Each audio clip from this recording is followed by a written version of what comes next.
This is American Performance Traditions, a podcast about the histories and mysteries that lie beneath the surface of American popular entertainment and performance in the 20th century. American Performance Traditions is produced by students in the Department of Theater and Performance Studies at Kennesaw State University with support from Kennesaw State University. So get comfortable and get ready, because this is the history of American entertainment like you've never heard it before.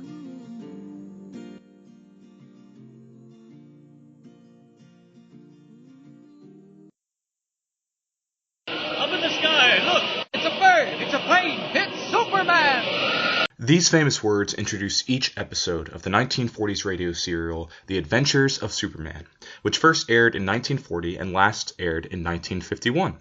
As you might expect, radio serials are serialized radio dramas, meaning that each story segment follows a certain narrative for that episode, but has an overarching plot that unfolds from episode to episode, and often ends with a cliffhanger to make you come back to see what happens next. So it's basically a television serial without the visuals, although the format, of course, was different. For example, most episodes of The Adventures of Superman range from 10 to 15 minutes, with most stories arcs ranging from 6 to 10 episodes. Since in modern day we're so used to having media have a visual component to it, we may underestimate the power of radio drama. It's equally as powerful as a visual force to an auditory one, given that everything you see in a radio drama happens in your imagination, much like listening to an audiobook, for example. So radio as a whole played a huge role in the lives of Americans during the 1930s and 40s, providing news and entertainment during times of economic depression and war, and by the 1930s, radio dramas were widely popular in the U.S., having dozens of different programs from all kinds of different genres, ranging from mysteries to comedies to soap operas. In 1930, more than 40% of Americans owned a radio, and by 1940, that number more than doubled, with approximately 83% of American households owning a radio at the time, as cited by the Journal of Broadcasting and Electronic Media. Of course, the Great Depression prevented some families from purchasing a radio. However, others bought them regardless, as it would provide themselves and their families with a constant source of entertainment, updates as far as news goes around the country, and relief from their troubles. Stephen Smith, writer of the American Radio Works article, Radio, the Internet of the 1930s, is right when he makes that claim.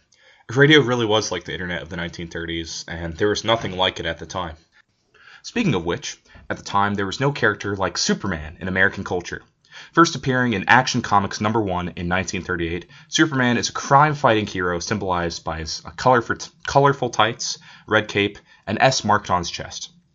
Although Superman was not the first crime fighter or even superhero by this time, preceded by characters such as the Shadow in radio serials and Mandrake the Magician in comics, Superman is considered by many to be the foundation of superheroes as we know them today, inspiring many later characters and remaining one of the most recognizable superheroes.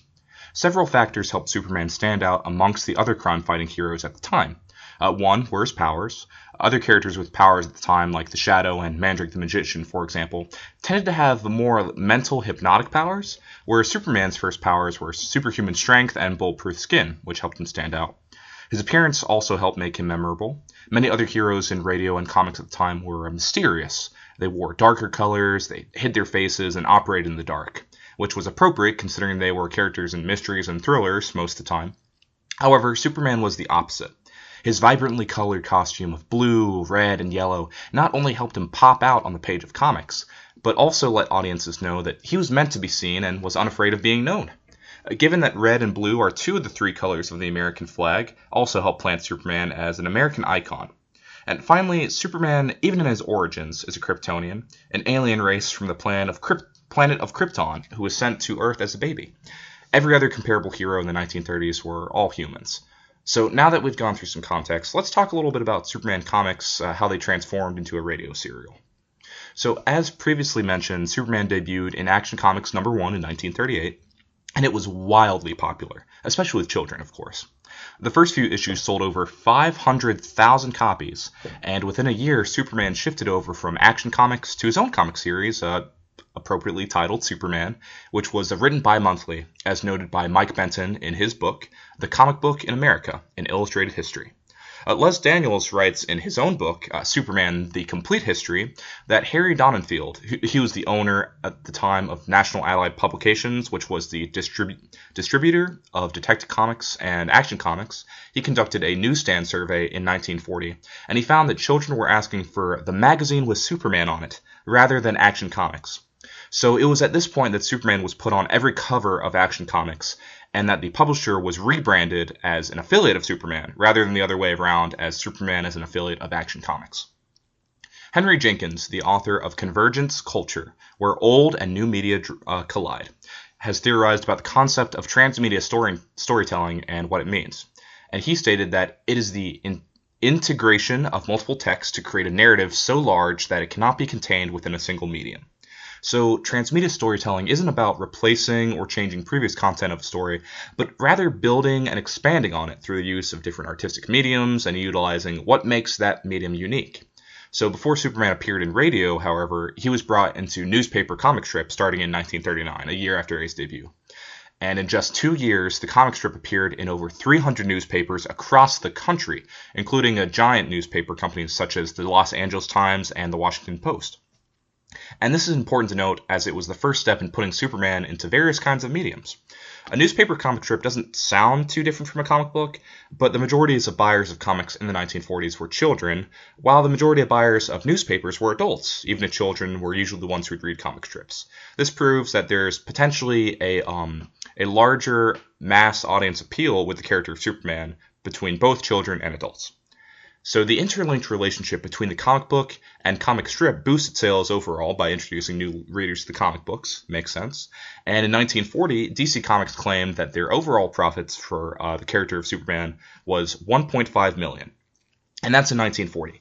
Adjusting for inflation, in 2018 dollars, that amount is over $27.1 million. With this in mind, it's really clear to see that newspaper comic strips cemented Superman as a franchise, and it was well worth the investment across all platforms to get more new people interested in the comics and the character. So radio, of course, was the next logical step to extend the reach of Superman stories, as over 80% of Americans owned a radio in 1940, and that number only grew in the subsequent years. So the difficulties came with adapting comic books into radio. So comic books and comic strips, they vary mostly in length, comic strips only having a handful of panels, sometimes less, but otherwise the mediums are fairly similar in look and design. So adapting Superman into comic strips wasn't too complex to do. Radio, however, was a completely different ballgame. The obvious difference between the two, of course, is that comic books are primarily a visual medium, while radio serials are an auditory one. Despite Superman being a very valuable property at this point, marketing him to radio sponsors proved to be a daunting task.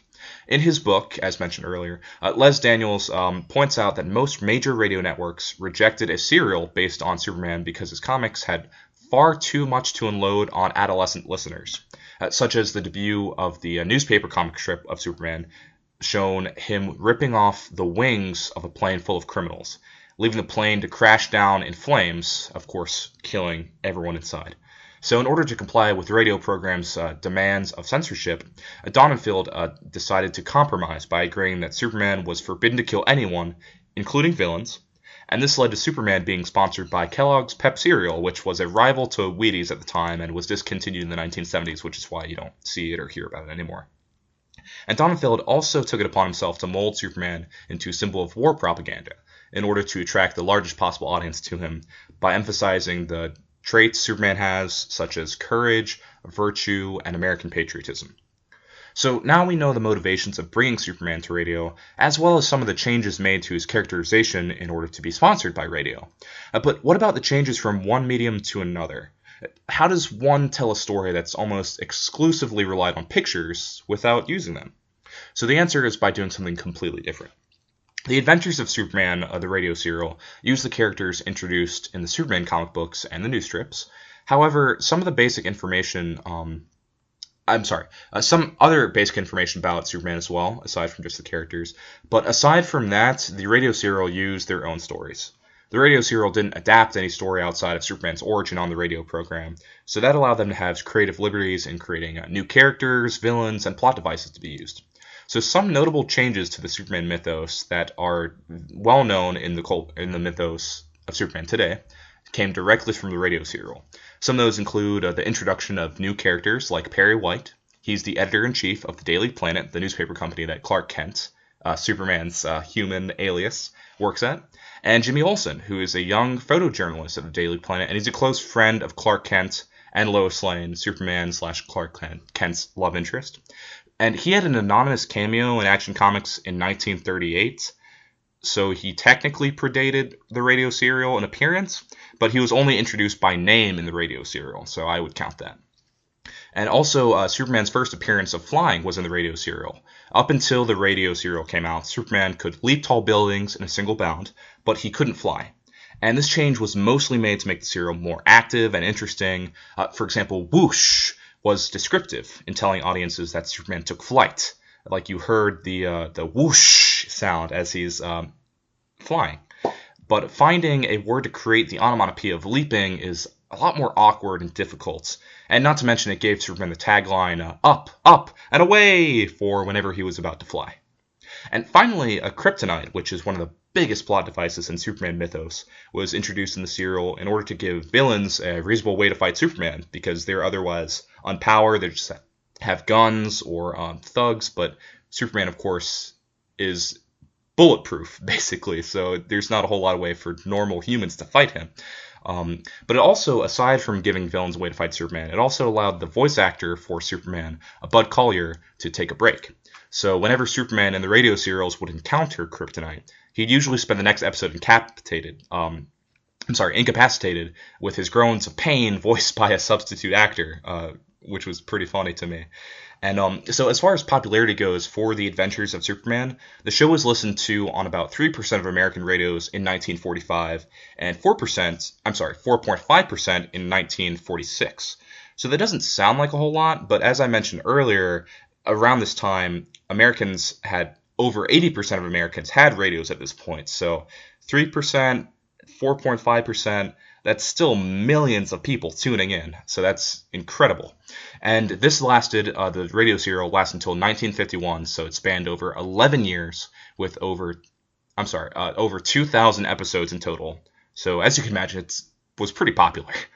And one story in particular to this day that remains very well known, it aired in 1946, was titled The Clan of the Fiery Cross, in which Superman battles a not-so-subtle metaphor for the Ku Klux Klan.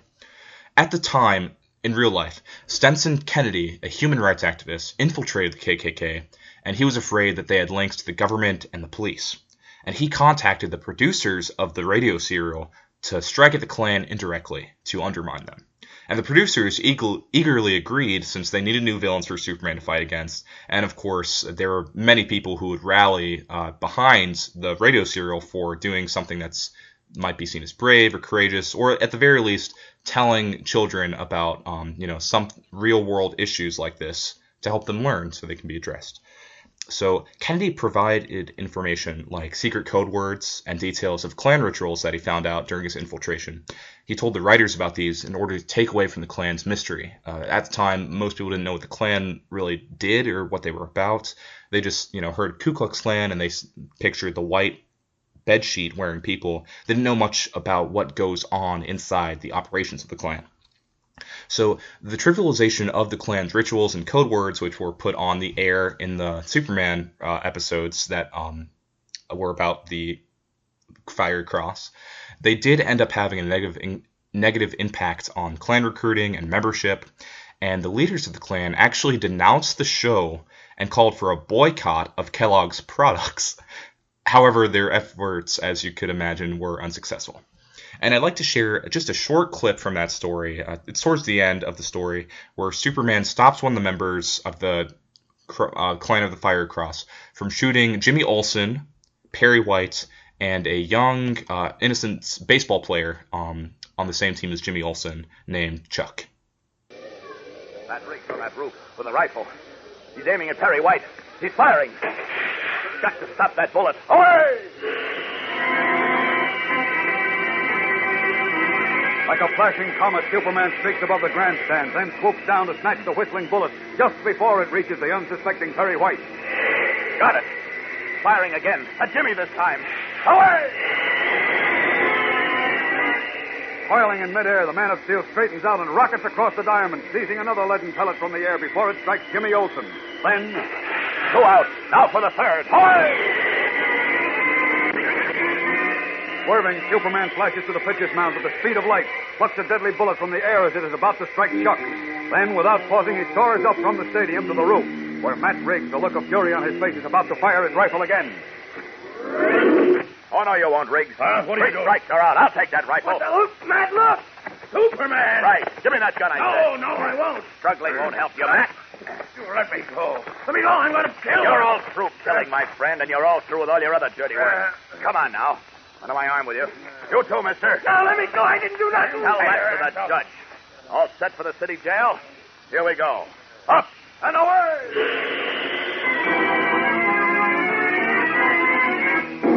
Leaping from the roof with Matt Riggs and his henchmen under his arm, Superman streaks with them to police headquarters. Now that I've talked about the radio serial and let you hear how an episode sounds and feels, I'd like to briefly talk about why transmedia is important. It's clear that an artistic property can grow and develop across different mediums, and that creative liberties being taken across these different mediums can really strengthen the original source material. But it also tells new kinds of stories around the characters that are involved. Just as radio serials are a different medium to comic books, so is television to radio, or films to television. They all tell different kinds of stories due to how they're created and consumed, but they're all equally important. Matthew Freeman, the writer of the article Up, and Across, Superman, the Second World War and the Historical Development of Transmedia Storytelling in the Historical Journal of Film, Radio, and Television, says that transmedia is used in order to further extend the characters' stories across media as a transmedial expansion of their fictional story world. Again, acquiring new, often larger audiences before steering that audience back to the existing and concurrent adventures unfolding in other media. And this applies to all kinds of stories that can be found across multiple mediums. A radio serial might draw a fan in and get them interested in learning more about the character through reading comic books, like, say, the Superman radio serial and the Superman comic books. Or maybe a current Marvel movie gets someone interested in the Marvel television shows or comic books or whatever it might be. But whatever the case may be, media transforming across different platforms just gives more people the opportunity to invest in the story of the characters of that world and how they differ between one medium or another. Not everyone will want to read comic books or listen to radio serials, and if they consume only one kind of medium, that's perfectly alright. But the point is that the option is available for those who want more of the characters that they love. And because art is so important to the human experience, it makes perfect sense that having more art for the fictional worlds and characters that we love is a great thing. Finally, I'd like to dive into why Superman is still important to our culture now, as it's really easy to see Superman as just a boring, overpowered character. As stated earlier, Superman was an American icon in the 1930s and 40s, and that was a symbol of hope and inspiration during times of economic turmoil and war, especially for children. Taking away the more surface-level war propaganda elements from Superman, though, what does the character stand for? What makes him interesting? I'd argue that Superman is interesting for 3 reasons. 1. He's a god that tries to become man. Over the many decades that Superman has been around, his powers have grown and evolved into absurdity. Up until the mid-1980s, when Crisis on Infinite Earths happened, which was basically a huge comic crossover event between all the DC heroes and villains, Superman writers would give Superman whatever powers they came up with, even if it didn't make sense or follow any previous continuity. Like, for example, shape-shifting, hypnosis, and even amnesia-inducing kisses. Yeah. Even still, the powers most fans can agree upon him having is still ridiculous. Flight, super strength, heat vision, X-ray vision, and practical invulnerability when kryptonite isn't present, just to name a few. Yeah, he has many more powers than just that. The point is, he's practically a god that very few Marvel characters or DC characters could contend against. The powers don't make Superman interesting, but rather how he uses them. If Superman wanted to, he could annihilate the entire Earth and no one could stop him. He could become a dictator or a mass murderer and very few people could stand in his way. But he chooses to restrain himself. In almost all of his battles, he holds back to prevent killing villains, to minimize property damage and civilian casualties, and also to show the world that he has control over himself. Because if he ever loses control, the world would fear him, and they'd wonder how far, he could go, how lost he could become. And that's been explored in some non-canonical storylines where Superman kills his enemies and feels no guilt over his actions.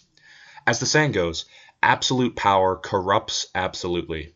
And given how in most continuums that Superman remains true to his morals and values, despite having almost absolute power and the temptation of using his full potential, it's a testament to the goodness of the character. After all, Superman is in most stories the leader of the Justice League because other heroes aspire to be like him. Number 2, he represents the perfect immigrant story of the American dream. Another reason why he works well is that, particularly to Americans, Superman is the perfect embodiment of the story of an immigrant following the American dream. Superman is a foreigner to Earth. He's literally an alien that lands in the United States with nothing and has to create a new life for himself. He's adopted by the Kents, humble Kansas farmers, and he has to adapt to and assimilate with American culture. He even adopts the name Kent, and although his parents gave it to him, once he finds out his true identity as the Kryptonian Kal-El, he keeps the identity as Clark Kent, as that's integral to his identity, just as many immigrants permanently change their names to more English-sounding names in order to feel like they fit in with society and that people will accept them. Superman, like any other Kryptonian, might look human, but despite his efforts, he will never really know what it's like to be a human. He can't change who he is and was born as. Just like many immigrants who may try to assimilate as best they can into the United States culture, they're always going to retain part of their heritage, whether it be through their ethnicity, their race, both, or any other factor. Even though Superman starts his life off with nothing, though, he develops into a heroic icon that people all over the world in the DC universe look up to, symbolizing the idea that any immigrant can achieve the American dream by just having to work hard and overcome hardships in order to be successful. In the United States, farmers represent this idea of the American dream, beginning with humble origins, but through hard and honest work achieve financial success. Superman begins his life as a farmer, but through his work of being a hero that keeps true to his ideals, Superman not only becomes a respected and liked hero, but he also goes on to own the Fortress of Solitude, which is basically his home as Superman, and that symbolizes luxurious property, financial success. But he's also the leader of the Justice League, which represents his career and his social status in the world. Superman accomplished all of this while keeping true to his traditional American ideals, like honesty, hard work, liberty, and equal opportunity. And last, but most important of all, is hope. Superman is an inspirational role model to look up to, and not because he's all-powerful, but because of what he stands for. That, of course, includes his restraint in using his powers, but also the things he strives to do every day.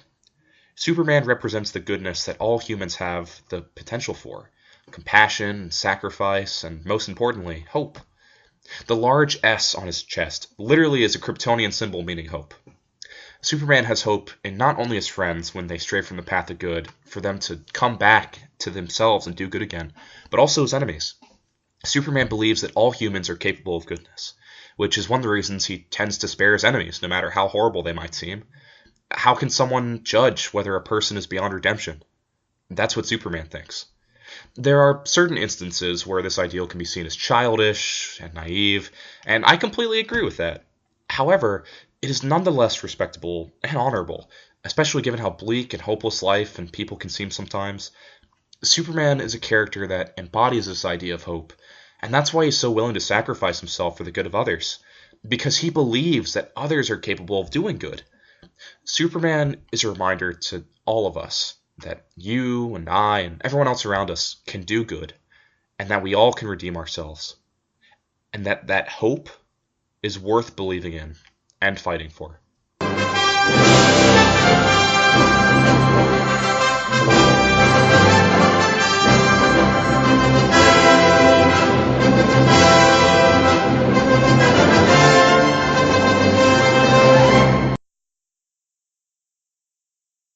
Here is my bibliography at the end of my podcast.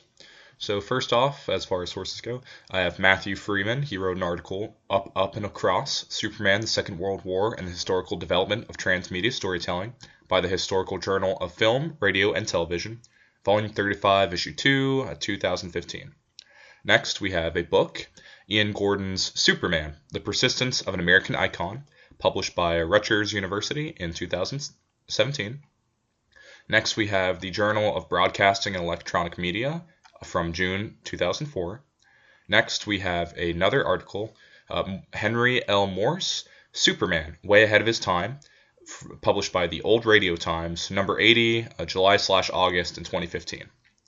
Next, we have Kwasu D. Tembo, who wrote an article called Among Them, But Not One Among Them, a xenological exploration of the otherness and power of DC Comics' Superman, published by Kiteli Equinox, Volume 34, 2018. Next, we have a website that I couldn't really properly document since it doesn't have an author. This is archive.org/details/Superman_OTR. This is the archive of the Superman episodes that I was able to use as far as the clips. Next, we have, again, another website that doesn't have a specific author, www.supermansupersite.com/radio.html. So this is a fan page of Superman. I got some information about the radio show from some details. Next, we have an article, Stephen Smith's Radio, the Internet of the 1930s, published by American Radio Works, the 10th of November, 2014. Next, we have Henry Jenkins' book, Convergence Culture, Where Old and New Media Collide, published by New York University in 2006. Then, Les Daniels' book, Superman, The Complete History, published by Easton Press in 2004. Then we have The Comic Book in America, An Illustrated History, by Mike Benton, and that was published by Taylor Pub in 1989. And then A.C. Grayling's The Philosophy of Superman, published by Spectator USA, the 5th of July, 2006, and that's an article. Well, thank you so much for listening to my podcast. I hope you enjoyed it. I certainly enjoyed working on it. It was a lot of fun, so looking forward to hearing the rest of them.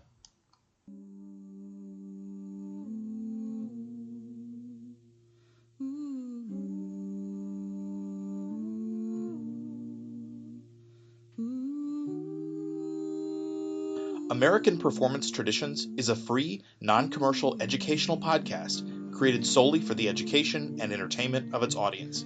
Any copyrighted materials that appear in any episode of American Performance Traditions fall under the category of fair use, as they are used for the purpose of comment and/or criticism. Our theme music was written and recorded by Riley Schatz and Elena Trent. My name is Dr. Charles Parrott, and I'm the supervising producer of American Performance Traditions. Thanks for listening.